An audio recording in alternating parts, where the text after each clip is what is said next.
Olá, bem-vindos mais uma vez ao canal. Sou Marcelo Amazonas e esse é mais um episódio da nossa série O Arranjador Completo, série que vai falando sobre arranjos e orquestrações. Vamos fazendo isso, para quem está chegando agora e ainda não sabe, através do livro do nosso grande mestre Sami Nestico.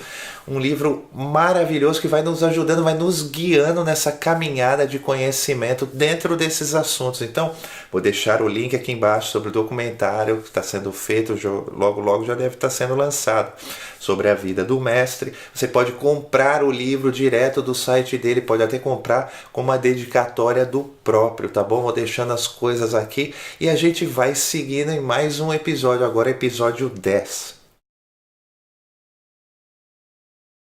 A orquestração é o ato de combinar instrumentos de forma a fortalecer, enriquecer e colorir, por assim dizer, uma música. A arte da orquestração é uma combinação entre mecânica e estética, e apesar de exigirem mais técnica do que inspiração, os procedimentos de uma boa orquestração podem ser aprendidos normalmente através de alguma forma de estudo sistemático ou podem ainda ser absorvidos através do convívio em ambientes musicais específicos. Até esse ponto da série, a gente viu e conheceu as regiões características dos instrumentos que retratam as cores e sonoridades mais puras, mais tradicionais das orquestras ou das big bands. Mas se a gente utilizar sempre os mesmos recursos para trabalhar com os instrumentos, certamente a gente vai acabar esbarrando em resultados monótonos, às vezes meio entediantes. Uma vez que cada instrumento possui um timbre único, as combinações deles oferecem uma vasta gama de texturas musicais que pode acrescentar variedade e interesse ao arranjo. A gente pode criar diferentes climas através dessas seleções de instrumentos e sonoridades que podem ser brilhantes, dramáticas, intimistas, tristes, passagens bem-humoradas, românticas, e tudo isso depende da habilidade do arranjador em expressar suas ideias. Essa habilidade, ela representa uma verdadeira linguagem musical e é uma habilidade fundamental para qualquer arranjador. Habilidades que combinam qualidades musicais e o trabalho artesanal, quando a gente mistura sombras, luzes e cores musicais.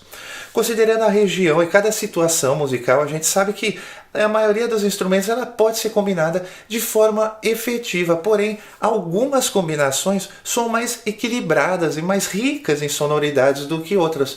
E no decorrer do episódio a gente vai ver algumas das muitas texturas disponíveis para a orquestra. A gente deve se lembrar que a orquestração, junto com a composição, tem um papel fundamental na definição do clima do arranjo, através dos quais nós, arranjadores, muitas vezes já podemos estabelecer uma marca pessoal, uma marca musical. No nosso primeiro exemplo, a gente vê a utilização do rubato na orquestra.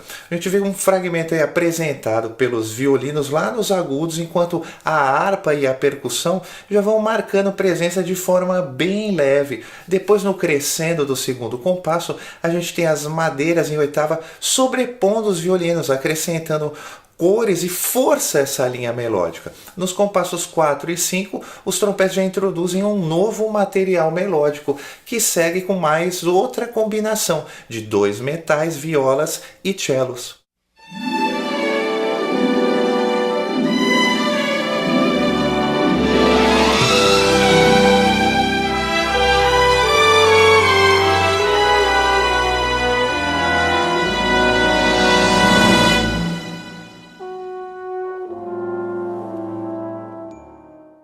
E pintar uma cena musical pode ser divertido e prazeroso, conforme a gente vê no próximo exemplo, que usa a estação da primavera como tema central, resultando na criação da vinheta que a gente ouve a seguir.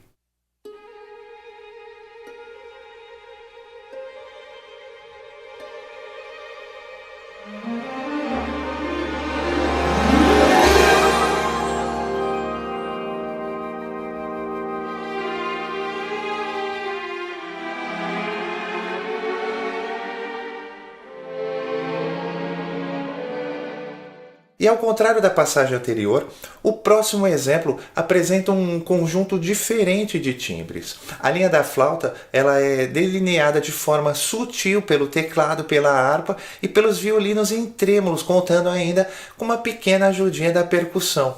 Essa linha ela é seguida pela sonoridade mais profunda, depois um pouco mais penetrante dos trombones e cordas graves, né, tocando portamentos, que é um procedimento especialmente útil quando a gente trabalha com esses naipes.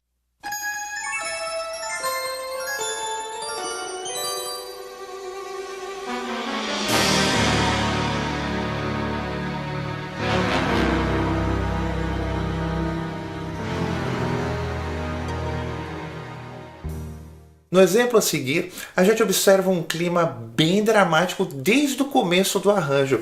Na harmonia, a gente tem basicamente acordes diminutos sobre um pedal de ré bemol, com a melodia tocada pelas cordas graves e clarinetes, usando saltos de intervalos para gerar bem esse senso dramático. Depois, no terceiro compasso, a gente vê a resposta tocada pelos violinos e flautas, com o mesmo apelo dramático, já encaminhando a música para uma nova tonalidade, dessa vez sobre um pedal de dominante, no caso o Ré, né, que já prepara a entrada vocal que está em Sol. Repara que o uso das madeiras é importante e necessário para que a gente possa fortalecer e equilibrar a linha das cordas com os metais e as percussões.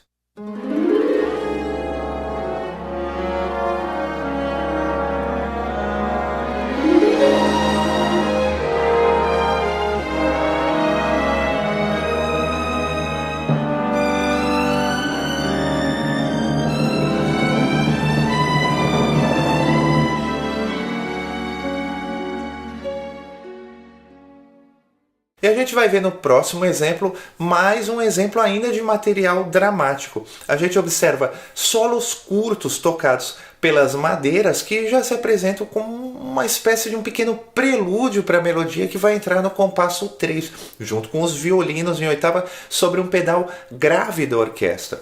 Aí no compasso 5 a gente tem uma combinação de corda inglês, trompas e as cordas graves, que já vão iniciando uma conversa com os violinos e vão passando por uma falsa modulação no compasso 7 para depois resolver em dó menor no compasso 8.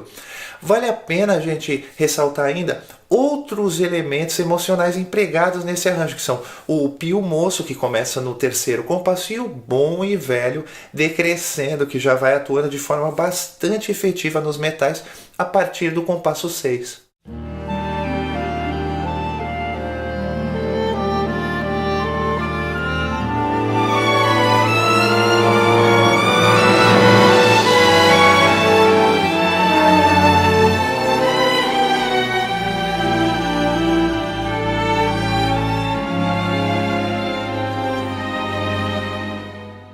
E muitas canções populares são adaptações de músicas clássicas, então a gente também pode se valer disso quando estiver trabalhando as nossas orquestrações, a gente pode utilizar na nossa música.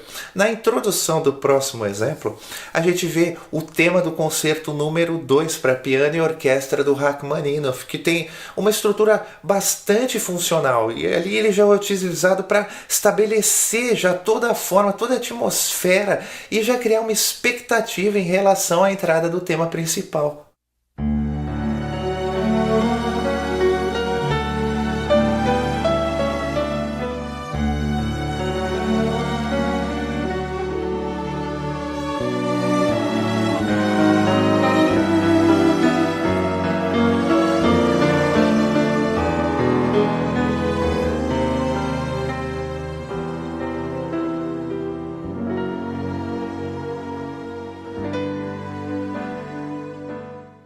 E a gente pode perceber toda a leveza que se estabelece quando a gente omite a seção grave da orquestra. No exemplo a seguir, a gente tem uma melodia bem definida tocada pelos violinos e escorada pelas violas e cellos. Eles vão tocando trêmulos na região dos médios, junto com a harpa, que acaba unindo ainda mais esse conjunto. A gente pode perceber ainda uma combinação bem ressonante entre as cordas mais graves sobrepostas às trompas no compasso 8.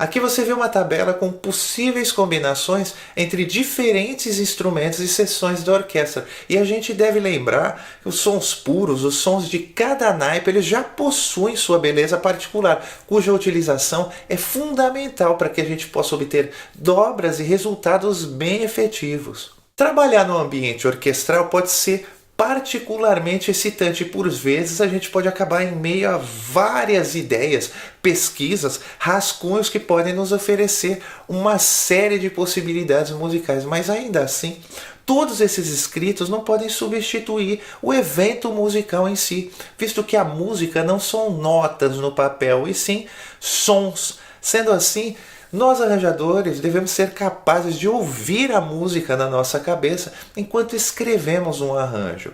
A gente pode encontrar diversos exemplos de combinações instrumentais com vários timbres e texturas sonoras ao longo de todos esses episódios já gravados. E também, é claro, no livro do mestre, você já sabe, o livro que dá nome a essa série de Complete Arranger, o arranjador completo.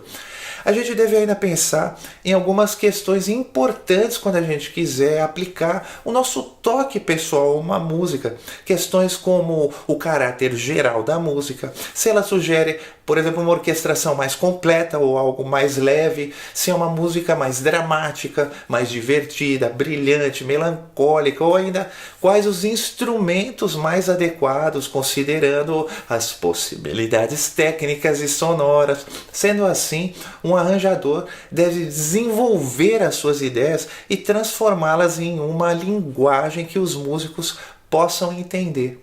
E como disse Longfellow, a música é a linguagem universal da humanidade. E se você gostou de mais esse episódio meio orquestral, e quer ser avisado sobre os próximos, você pode curtir, você pode compartilhar, você pode apertar o sino para ser avisado todas as vezes que um novo episódio for ao ar.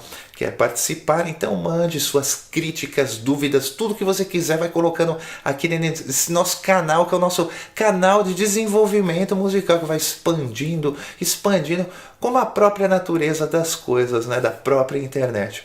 Mais uma vez, um grande abraço, bons estudos e até uma próxima.